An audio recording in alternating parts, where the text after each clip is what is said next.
두 번째 시는요, 우리가 이제 그 이미지를 생각하면서 보는 시입니다.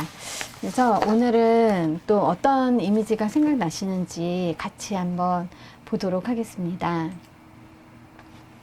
삶을 달걀 곁에 이제니 계란보다는 달걀이 맛도 색도 크기도 질감도 심지어 기분까지도 그러니까 아침보다는 저녁보다는 말이 없는 달걀이 저 너머 어딘가를 대변하는 얼굴로 부드러운 타원형의 얼굴로 줄줄이 달걀이라 부르면 안심되는 마음이 있었다. 너를 향한 내 오랜 마음이 있었다. 아침보다는 따뜻한 저녁보다는 그리운 달걀이 묻고 깨었고 잠들었고 삶았고 깨었고 적었고 좋은 것들 쪽으로 머리를 돌려 인사하고 다시 너를 향해 한 발 나아가면 삶은 달걀 곁에 네. 제가 이 시는 이재니 시집을 산 지가 꽤 오래됐는데, 네. 좀 읽지를 않았어요, 거의. 읽지를 안 해가지고, 소개한 적이 한 번도 없었어요. 그래서 이제 대충 보니까 다 이런 식으로 어렵더라고요. 그래가지고, 이건 소개를 어떻게 하나 해가지고, 일단은 한번 소개를 하면, 그 다음에 이제 관심을 갖고, 또 다른 것을 이렇게 소개하다 보면, 이제 좀 이 시인에 대해 알게 되고, 이해하게 되고, 다시 또 읽게 되고 하는 거. 그래갖고 저번에 저희가 소개시킨 허수경 시인이랑 좀 비슷한 형태로 가는 거죠. 허수경도 전혀 이제 네. 그분도 좀 어려운 난해시를 쓰기 때문에 이미지를 이렇게 관념적으로 쓰기 때문에 어려워요. 네. 근데 그런 시들을 이제 한번 보면서 어려운 시도 일단은 자꾸 읽다 보면 뭔가가 네. 거기서 뭐 한 줄 세 줄 뭐 거기서 작은 줄이 나한테 깨달음을 주면 되게 기뻐요. 또 어려운 시는 그런 의미로 이제 난해시는 읽거든요. 네. 근데 이건 뭔가 만만한 느낌이 들기도 하는데 해설을 읽어보면 장난이 아니에요. 또 평론가가 시간을 그래요? 보면 만만한 것 같으면서도 어려워요. 만만치 않은 어려운 네. 시. 우리가 이거 많이 이제 얘기하잖아요. 네. 삶은 뭔가 달걀이다. 삶은 달걀 해가지고 네. 그 막 떠돌아다니는 말이 있잖아요. 삶은 달걀. 그 유머죠. 유머로 했는데 아재 개그. 그건데 비슷하면서. 그거는 근데 삶은 달걀 곁에 이런 얘기를 썼어요. 또 시가. 근데 네. 이분을 잠깐 소개시키면 이름이 이제니고 누구랑 비슷하네요. 제뭐 쓰고 있잖아요. 네, 제니 쓰고 있죠, 제가. 제니 쓰고 있어요? 네. 1972년 부산 출생이고요. 네. 2008년도에 경향신문으로 신춘문예로 등단하셨고, 이제 그래가지고 시를 본격적으로 쓰기 시작을 72년생이니까 이제. 나이가 꽤 많지 젊은 않으시네요. 시인이죠. 젊은 70년대 시인이네요. 시인만 해도 이제 네. 여기 뭐 50년대, 60년, 50년대, 40년대 시인이 주로 우리나라에 많아가지고 네, 맞아요. 그때 네. 잘 나간 사람 많아요. 이게 젊은 시인들은 다 이렇게 써요, 시를. 그리고 우리가 박준 시인은 1983년생이거든요. 네, 맞아요. 네. 그분은 이제 또 이렇게 난해시는 아니더라도 생활 밀착형으로 쓰기 때문에 좀 우리한테 네, 친근하죠. 네, 친근한데 이분은 좀 이렇게 좀 약간 관념과 어떤 그 알 듯한 것들이 이렇게 약간 조금 네. 섞여 있어요. 그래서 이 네. 얘기를 이게 어떤 이미지를 요구하고 이건 정확하게 이제 해석하기가 힘들어요, 이게.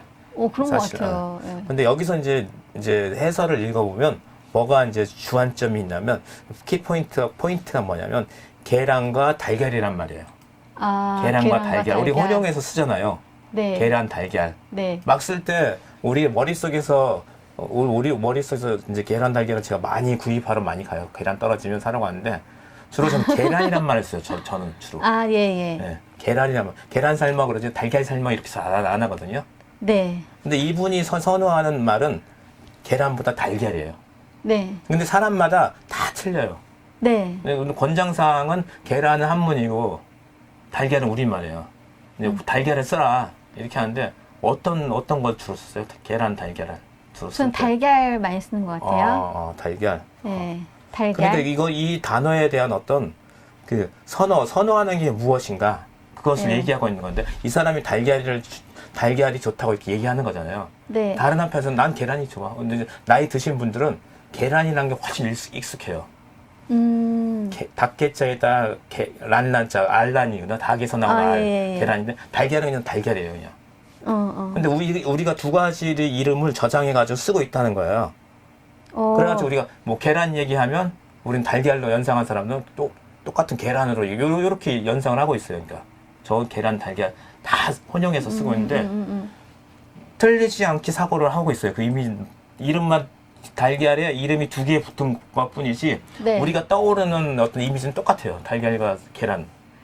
저는 사실 이거 읽으면서 삶은 달걀이니까 계란은 아직 삶지 않은 거고 달걀은 지금 삶아 있는 거 얘기를 하시는 것 같다. 그래서 생보다는 날 것보다는 이 삶아야 맛있다 그 얘기를 하시는 건가? 저는 그렇게 생각했는데 그건 아닌가 봐요. 삶은 계란이라고도 많이 써요. 삶은 계란이. 삶은 계란도 하는데 그러니까 이 이야기 내용은 네네. 계란과 그 두 단어를 혼용해서 쓰는데 자기 취향에 맞게 쓴다는 거예요. 그러니까 네네. 이분은 달걀이 취향에 맞춰가지고 달걀을 엄청 칭찬하고 있잖아요. 네. 어떤 분이 읽을 때, 난 달걀이 좋아. 그러면 이렇게 읽으면, 이렇게 맞아. 이렇게 하는데, 저 같은 경우는 달걀보다도, 달걀이랑보다 계란 사러 간다는 말이 입에서 무의식 중에 더 훨씬 많이 떠올라요. 뭐 예. 튀어나오는데 생각을 하는데, 그 달걀 이미지랑 계란 이미지는 똑같다는 거죠, 우리가. 암만 혼용을 했어도, 예, 그쵸. 그걸 예. 얘기하고 있는 거예요, 우리가. 근데 참 어려운 어려운 나넷이라는 게 같은 그 달걀을 계란으로 볼 거냐 달걀로 볼 거냐 뭐 달걀로 얘기할 거냐 계란으로 얘기할 거냐 이렇게 얘기하신 것 같진 않거든요. 그러니까 오히려 이제 더 달걀이라는 어떤 그 자기가 만들어 놓은 이미지 있잖아요. 달걀에 내가 이렇게 투영하고 싶은 그런 어떤 시적인 이야기들 그것을 이제 달걀을 담고 싶다 보니까 더 강조하려고 계란보다 달걀이 이렇게 쓰신 것 같고 그리고 계속 이제 달걀에 대해서 이야기를 계속 하시는 거라는 생각이 들었는데 똑같은 생각이 아까 얘기했잖아요. 이분은 네네. 달걀을 더 선호한다는 얘기예요. 네네네. 그렇다고 계란을 배척하는 게 아니라 그러니까요. 네, 예. 그런 얘기를 계속 해가지고 뭐 계란보다 달걀이 두 번이나 뭐 강조하잖아요. 예, 자기는 예. 달걀이 좋다고. 예. 맛도 색도 크기도 질감도 심지어 기분까지도 본인의 계란이라 그러면 이런 기분이 안 난다는 거예요. 맞아요. 그러니까. 예. 그러니까 아침보다 저녁보다 말이 없는 달걀이 뭐 이렇게까지 또 찬사를 보내는 거니까 그러니까 말이 없는 달걀. 말을 해야 될 것 같아요. 타원형의 얼굴로 줄줄이 막 이제 어디 이렇게 부드러운 타원형이 맞아요. 이렇게. 계란 30판 논 모양을 쓴 건 네. 그것을 이미지화 시켰는지 몰라도 달걀이라 부르면 안심되는 마음이 있다. 너를 향한 내 오랜 마음이 있었다. 달걀에 대한 사랑이 있다는 거예요. 그 달걀을 선호하는 이유가 있다는 거예요. 달걀이라 네. 부르면 안심되는 욕이 아닌 그리고 또 네. 칭찬하기 전 아침보다 따뜻한 저녁이 더 어울리는 계란보다 저녁보다는 그리운 달걀 그리운 맞아요. 계란보다 예. 달걀이 더 묵고 깨었고 잠들었고 삶았고 깨었고 적었고 뭐 이게 뭐 했는지 잘 모르겠는데 하여간 달걀에 대한 뭔가가 여기 담겨 있는 것 같은데 어떤 거를 이제 형상화시켰는지는 잘 모르겠어요. 아 그래요? 묵고 깨었고 잠들었고 삶았고 깨었고 적었고 예. 네. 뭘 갑자기 적어요, 근데. 자기가 적고 있으니까 네. 시를 썼다 이거죠? 네, 그쵸. 묵고 그랬다. 깨었고 잠들었고 삶았고 깨었고 적었고 자기가 적었다는 거지. 그러니까 자기가 물었고 깨었고 잠들었고 삶았어 깨었고 적었고 이게 인생을 이야기하는 거죠. 여기 삶은 달걀 곁에 내 인생에 대해서 이야기를 하는 것이니까 그 자기 인생을 얘기하는 것 같았어요. 묻고 깨었고 잠들었고 삶았고 깨었고 적었고 요 이야기가 그 이야기가 아닐까. 잘 발견했네. 네. 좋은 것들 쪽으로 머리를 돌려 인사하고 다시 너를 향해 한 발 나아가며 삶은 달걀 곁에. 그러니까 삶이라는 게 이제 중의적인 표현이죠. 이제 이 삶은 달걀이 될 수 있고 있기도 하지만 우리의 삶을 달걀 곁에 이렇게 자기가 좋아하고 행복한 그 단어 옆에 있는 게 행복하다는 거죠. 그러니까 여기 보면은 부드러운 타원형의 얼굴이 줄줄이 이야기하거든요. 어딘가를 대변하는 얼굴로 부드러운 타원형의 얼굴이 줄줄이.